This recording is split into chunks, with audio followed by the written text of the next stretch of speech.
Are you hosting a golf outing or maybe just thinking about it? Do you have questions? What are your top questions? Well, you've come to the right place. Hello, everyone. My name is Phil Immordino, and welcome to another GTAA free webinar.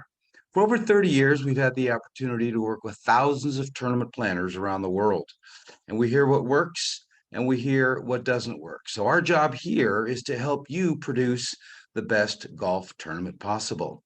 We've also done over 500 seminars in person at golf courses for folks just like you, meeting planners, charities, association.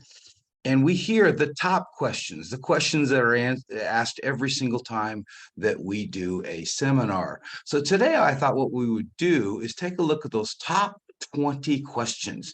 What are the questions that everybody's asking? What are you asking? And if I don't answer these, if one of these questions don't answer what you're looking for, feel free to reach out to us and send us an email. We'd love to answer any questions that you may have. But this webinar will be recorded, so feel free to send this link out, which I will send you after the webinar, to any of your colleagues, your committee, your staff, your volunteers, because we want everyone to have this valuable information. So we got a lot to cover. Let's get into it right away. What are the top 20 questions that you as tournament planners are asking? Number one, how many golf tournaments are in my area? Now, I think this is a valid question because people want to know, do they have competition? You know, are they going to be doing it at the same time as somebody else? So it's important that you have a little bit of an idea. And obviously every market is different, but what we found in our surveys and our research is that every golf course hosts on the average about 50 events. So if you're looking to see how many are in your area, what I would do is look at an hour circumference of where you're located and most of your people, and count up how many golf courses there are and multiply that by 50. See, there's over 500,000 golf outings throughout the United States, and some are fundraisers. Most are fundraisers, but there's also entertainment events, there's networking events, there's competitions, but on the average there's about 50 per golf course, and this is a variety. This is on the average. Some do a lot more, some do very few. So on the average there's about 50. So if you're trying to figure out how many tournaments are in your area, then obviously you're going to want to multiply the golf courses within an hour by 50. But now it's very important, knowing that you should obviously find out when these tournaments are. So do some Google search, look at some local calendars, check out some of the major nonprofits and find out when their tournament is, and then you can kind of schedule around it. This is why I recommend that you have a tournament and you plan a tournament a year in advance. This way you get a head start and you're first to be on the calendar. So how many tournaments, how many golf courses, multiplied by 50. All right, second question is, how much does the average golf tournament raise? This is a very valid question. Now, again, keep in mind there's over 500,000 golf outings throughout the United States. So on the average, there's about 72 golfers per outing. Some have a lot more, some have a lot less. The average gross amount of revenue for a tournament is over $10,000, but the average net is about $5,000. Now, your potential is 144. That's a full field. And keep in mind that some tournaments are raising $100,000, $200,000, $500,000. I've heard of tournaments making $1 million. So if you're not reaching that $1 million mark, don't get frustrated, because that's why we're here, to help you take your event to the next level. So next question. What should be the goal of your first event? Well, obviously, if you've already done one, it's past that opportunity. But if you're just getting started and you have had an event and you're struggling, I think your goal should be, at least at minimum, to fill up your field. Golfers are the most important. The more golfers you have, the more that the word spreads. So obviously you want to fill that up at the best possible. Maybe your first goal is $10,000, above average, but not that, $500,000 mark yet. Your goal should be a good committee, a good solid committee. We're going to talk about that question in a minute. But major sponsors are key, because you get those major sponsors in early and they'll be with you for a long time. And then exposure, because exposure will help not only your organization, but the golf tournament, and hopefully you can build on that in future years. But I wouldn't get too crazy your very first year. A goal of $10,000 is a good number to shoot for. Now, obviously, the big question is, how do we raise big money? Everyone wants to raise big money. So we do a full in-depth webinar on how to raise big money. But just to give you an overview, obviously, format is key. Using the right format. For example, a shotgun scramble is not the biggest money maker. Filling your field with golfers and being able to charge them as much as you can, but also making money off of games and contests, as well as raffles and auctions and that type of thing. And then your award ceremony can be a big money maker, especially if you have an appeal that goes along with that. But your biggest money maker is going to be sponsors. And we show you how to make money, big money, with big sponsors done the right way. But those are going to be the main ways that you raise money. And you've got to obviously maximize each one of them. All right, how many volunteers should I have on my committee? Very popular question, because most tournaments have 1 or 2 or 3 people trying to do everything. I believe the magic number is 9 on your committee, because you want to fill some key slots. The main key slots that you want to fill are tournament chairman, sponsor chairman, golfer chairman, gifts and prize chairman, auction chairman, marketing chairman, and so forth. So, but 9 people on your committee are absolutely key, because you're going to see how you get golfers, but 9 people getting golfers is really going to take you to that next level. All right, next question. How do we motivate our volunteers? Very big frustration for a lot of golf tournament committee chairs is their volunteers are just not motivated. They're busy. They've got busy schedules. They've got families. They've got hobbies. And it's hard to focus on your event when they've got so much going on. So how do we motivate your volunteers? Well, the first step is picking the right people. You definitely want the right people on your team, because some people just aren't motivated. And so there's ways to get the right people on your team and motivate them correctly. But training is key. If they feel confident in what they're doing, they're going to be more excited and more motivated to do what they do. Ownership. We want to give everybody ownership, because they'll work harder if they feel like they own the event. And the simple way to do that is just give them a job title. Give them a job title and they feel responsible for their department. Incentives are key, whether it's a contest, whether it's trips, whether it's the person who raises the most money or that sells the most sponsors. But incentives are very, very important in motivating volunteers. We're all human and we get excited about contests and reaching our goals. And then accountability. A lot of times we're afraid to ask volunteers to do what they do, and we're afraid to hold them accountable. But if they've committed to what they're going to do, then accountability is key. And there's ways to do that with reports and phone calls and so forth. So those are the ways you motivate volunteers, and a motivated committee will take you to the next level. All right, what is the best format? People ask me, there's so many different formats out there. We've got a book on 400 formats, games, and contests in different ways that you can host the golf tournament. But people think that the shotgun scramble is the best format, and it may be. I'm not saying anything bad about a shotgun scramble, but it's designed more for the beginner golfer. So if you're going to use a shotgun scramble, then you really got to make up your money in sponsorship. But there's other formats that work well. Modified scramble, if you have maybe some better golfers in your outing. Best ball is for really good caliber of golfers. Team obviously is always one of the most popular, but I like to see individuals, so people can also see who the best golfer is. And you can do an individual and a team at the same time. Again, we do a full webinar on formats and we go into detail on that.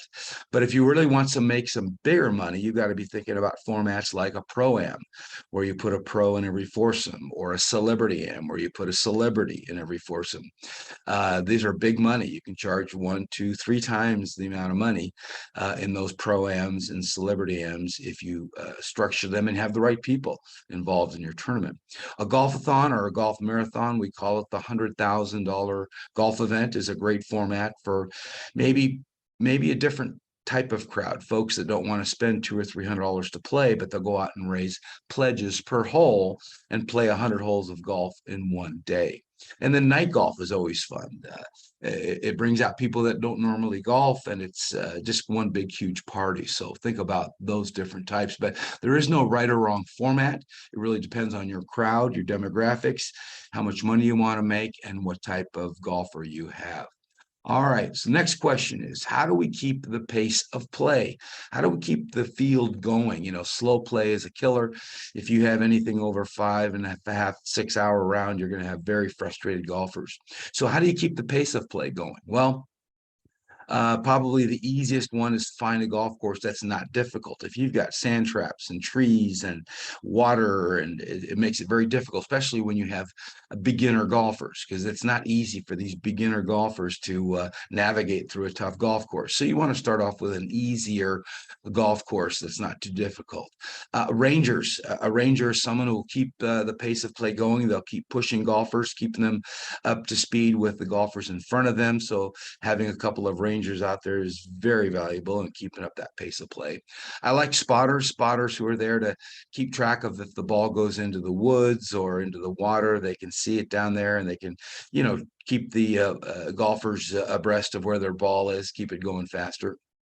Lots of volunteers, obviously helpful to keep, scoring and keep the water flowing to the folks, and snacks and so forth. But one of my favorites is a four caddy. A four caddy is someone that you put in that foursome that will help the golfers read the greens, measure the distance to the ball, to the pin, see where the balls go. A lot of times they'll actually run out in front of the foursome, and maybe they'll act as a spotter and watch where the balls go. So it makes it much quicker, and golfers love that because it makes them feel like a professional golfer. All right, so the next one is, how do we find the best golf course? This is a big one because the golf course is very, very important, and you definitely want your golfers to play on something quality. Because remember, this is the first question that golfers will ask: where's the golf tournament? Where is it going to be playing? And you're going to get more golfers if you have a better golf course. So keep that in mind. So how do you find the best one? Well, there's lots of ways, but keep in mind, golfers don't like traveling more than 1 hour. So basically look at golf courses within an hour of the core of your golfers. Golfers want a golf course in good condition. So you may have to go out there and check it out, check out their reputation, find out if that golf course stays in good condition at the time of your event. We want good service. We want a smiling staff that treats our people great, because it's a reflection on you, their staff. If they're grumpy and don't treat people well, they're not going to treat you well. So keep that in mind, and your golfers will sense that. Good food, not just another burnt hot dog and drink ticket. They want good food. So check out the food, go eat there, find out if they serve good food. They want to play somewhere special, not the run-of-the-mill golf course that they play every week with their buddies. They want something special. So keep in mind, the high-end golf courses are always a favorite. Now, don't panic because you're saying, well, yeah, Phil, but they're more expensive. But let me just remind you that golfers have money, and they'll spend it if you give them something worth spending for. So they'll pay you more if you give them more. So find something really nice that golfers get excited to play. You're going to charge them to pay the expenses anyway, so it's just going to bump it up a little bit. So high end's important.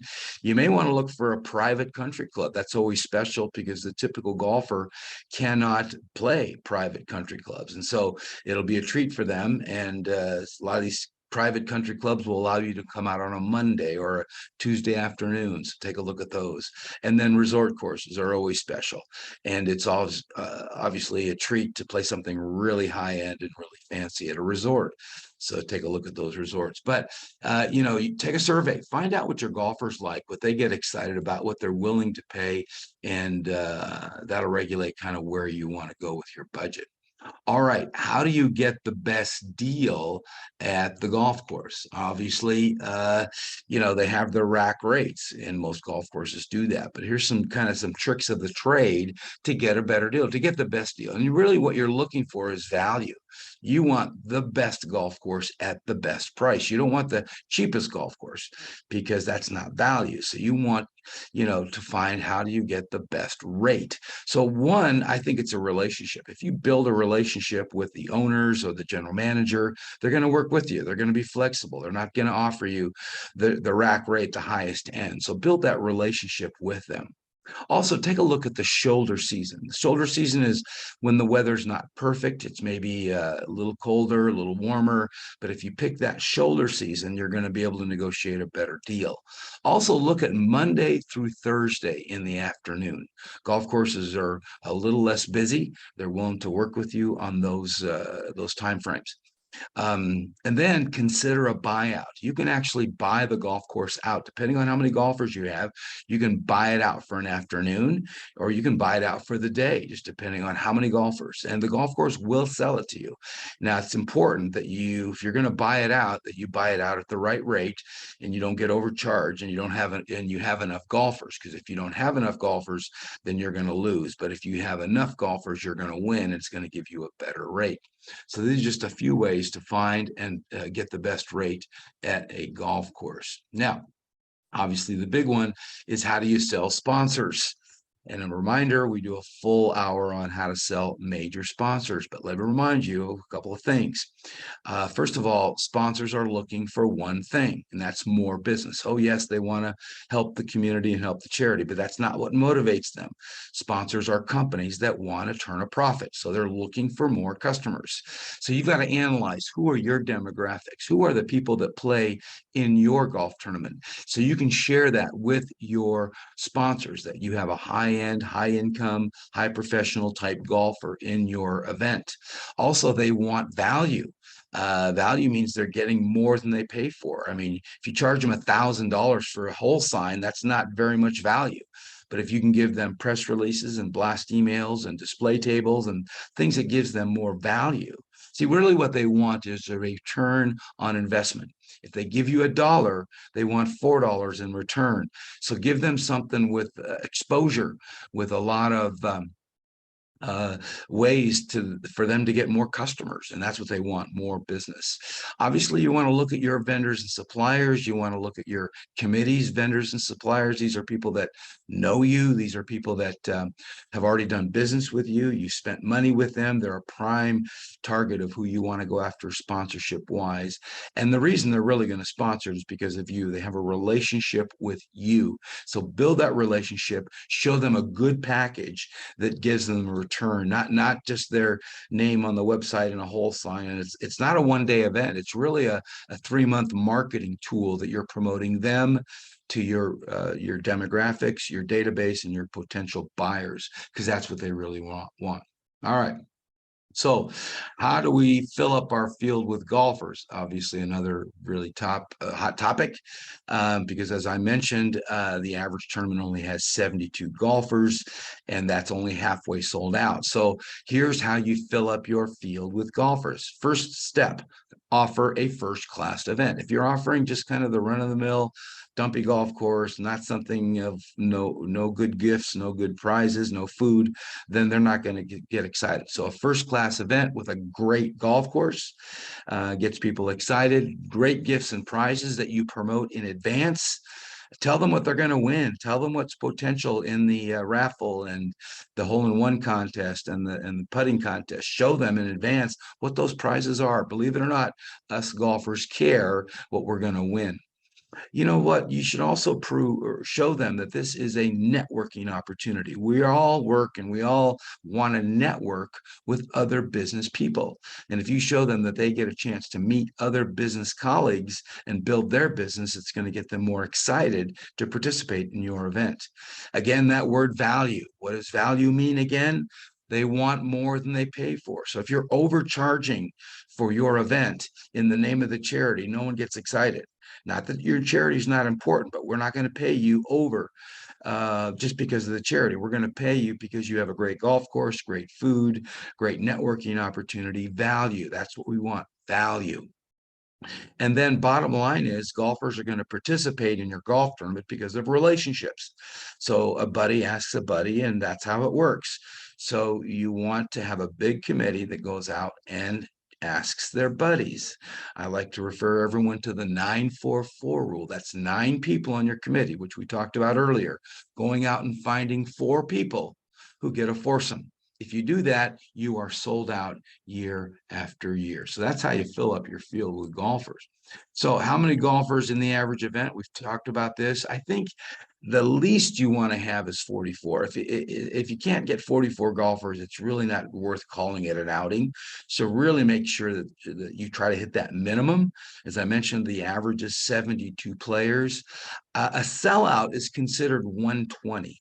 And the reason that is 120 is not a full field, but it really helps the pace of play go around, which is another reason you don't want to pack it out. If you're packing it out with 144 or 160, which we've done in the past, play is slow, golfers get frustrated, and you do not want to do that. So I would say anywhere between 120 and 140 is a good number, which is considered a sellout, but really the average is 72, so get more than that. All right, what should your average golf tournament fee be? Well, on the average, it's $150 a player. Yes, there's tournaments that charge $200, $300, $500, $1,000. I know tournaments that charge $7,500 per player. Obviously, that's a pro-am and it's very high end, but there are tournaments that do that. There's some tournaments that charge $50. But on the average, you're going to see $75 green fees.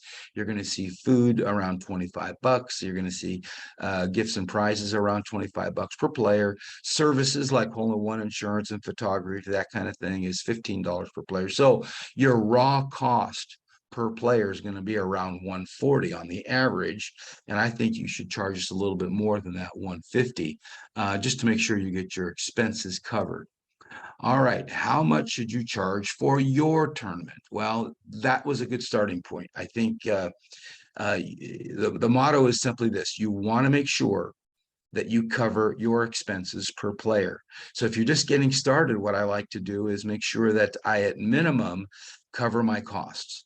So your profit really should come in sponsorship, games and contests, auctions, the appeal, those type of things. But make sure you, at least at minimum, cover your costs. Now, as you get more popular, as you build your reputation, as you sell out and offer more value, then you can start increasing that price year after year. But if you have a pro-am, this concept doesn't apply, because golfers will pay you more if they get to play with a pro, sometimes 2-3 times more on your registration fees that you normally would charge. If you're doing a celebrity am, depending on the notoriety or popularity of that celebrity, we can pay 3-4 times the normal registration fees. If you have someone I really want to play with, I'll pay you $500-600 to play with that particular celebrity. So keep that in mind when you're structuring the charge for your event. So what if you have more than 144 players? Then what do you do? Well, there's a couple of steps here to start. If you just have a few more, I really encourage you to start a waiting list and make it seem like your tournament's so popular. Don't just jam them in there to jam them in there, because again, you're going to have a slow pace of play and a lot of frustrated golfers. So I would start a waiting list to get people really excited about maybe next year, and start it that way. Now, if you get a waiting list, I would say over maybe 70 people, 50 to 70 people, then you want to consider splitting your field. So let's say you had 200 players. You could put 100 on one course and 100 on another course, or 100 shotgun in the morning, 100 shotgun in the afternoon. The most popular events have, 2 golf courses, 2 18s on the same property, and they'll put 144 on one and 144 on another, which is 288. But in reality, you double shotguns are hard, because if you have one in the morning, one in the afternoon, then you got to get the morning people to come back at night for the award ceremony. So it's not the best way to do it, but it can be done. So I recommend, if you get up into that 200 mark, then you're going to want to think about looking for a golf course that offers 2 18-hole golf courses, and then you've got it covered either way. So that's what you do when you have over 144 golfers. All right, what is the best ways to promote your event? Everybody asks this, and obviously there's a process and a system, which again, we do a full 45-minute webinar on that. But just basically, you want to build your database year after year, continue to build it with potential golfers and potential sponsors. You want to do blast emails. I found that's the most effective way, but do not do a blast email unless you plan on following it up with a phone call. I think it's essential that the big committee that you have, I hope 9 people, are going to be following up with phone calls, because it's easy for us to ignore an email or delete it. But if you get a follow-up phone call and leave some messages, that's the most effective. But I like to also think about getting a media partner. Maybe it's a radio station or a television station or even a magazine or an association in your industry, and partner up. Let them be the media partner and promoter to that industry, and you'll get a lot more credibility and exposure. But one of the best ways is getting great sponsors. I don't like to sell individual golfers. I like to sell foursomes, and the best way to do that is to build a foursome into every sponsor. So let's say you can get 30 sponsors and they all get a foursome, boom, you're sold out. So those are just a few ways to promote your event, but you want exposure. Relationships are key, and remember that golf course is invaluable when it comes to promoting your event, because people want a good golf course and they love social media. Let's face it, they're going to see you on Facebook, they're going to see you on LinkedIn, Instagram, they're going to see your organization, which gives you more credibility and a reason for them to sign up. All right, how do we get really great prizes for your event? Well, great prizes are key. And if you've heard us talk any webinar before, your organization, your event will be judged by the gifts and prizes you give out. So if you give out a bunch of hokey stuff, that's how you're perceived. So you want to get great prizes. Focus on this. I like to have a separate 2 or 3 people. That's all they do is work on those gifts and prizes. So again, first step, make a list of all the things that you need: the goodie bag, the hole-in-one, the close to the pin, long drive, all the raffle items, auction. Make a big list of what you would like to have and what you need, and build that database of companies who offer that kind of stuff. Again, it gets back to relationships. Talk to your committee, get their list of vendors and suppliers, and look at their accounts payable and find out who's on that list, because those are all potential. I don't care if it's even a lawyer who offers an intangible, they can offer an hour free service. So there's a big list of potential list of stuff that you can give out. So make a list, start building a database, and then write a personal letter or personal email, send that out. I recommend that each committee member sends it out on their header, and then follow up with a phone call. Again, easy for us to delete those emails, but follow up with a phone call, get a commitment. And even if you have to buy it at wholesale, because if it's an auction item, you can auction it off at retail, and you're going to get sponsors to cover this thing. If you're looking for good pricing, you can go on our website, because we have a vendor for every single item that you're going to need, all offering special rates and prices to our GTAA members. So go to gtaaweb.org. Which is my email address, basically, and you can see under gifts and prizes all the wholesale prices that you can get. But again, if you've heard us talk about obtaining gifts and prizes, sponsors pay for this stuff. So if you do it right, you can get all the cool stuff you want with sponsors paying for it. So get cool stuff, even if you have to pay wholesale, but make sure that you're promoting that properly so golfers get excited. All right, how long should it take to produce a golf tournament? As I mentioned, I like to see you starting a year in advance. Why? Because you want to book that golf course, get the best rate. You want to get a head start and get that special date so that you're the one in the lead and no one else steps on you. But most importantly, gang, you want to start approaching sponsors a year in advance. If you're going to go after big money, you want the big sponsors, and the big sponsors budget a year in advance, at least 6 months in advance. They're not, but they don't have money set aside for you 30 days in advance. So you got to reach them 6 months to a year in advance. But a year out, you're going to want to book that date in the golf course. 6 months out, you're going to want starting getting the committee together, start meeting once a month, maybe every 2 weeks. You want to start selling sponsors 4 to 6 months, a year in advance. And then you really want to go after golfers and promote golfers 2 months in advance. So I like to see a whole year in advance to do it right and the right way. So another popular question is, what if it rains? What about bad weather? Well, a couple ways to work on this. Number one, you're going to know if your area has bad weather. Nowadays weather reports are projecting a week, 2, 3 weeks out. So you know what you're going to at least to get a good idea what it's going to be like.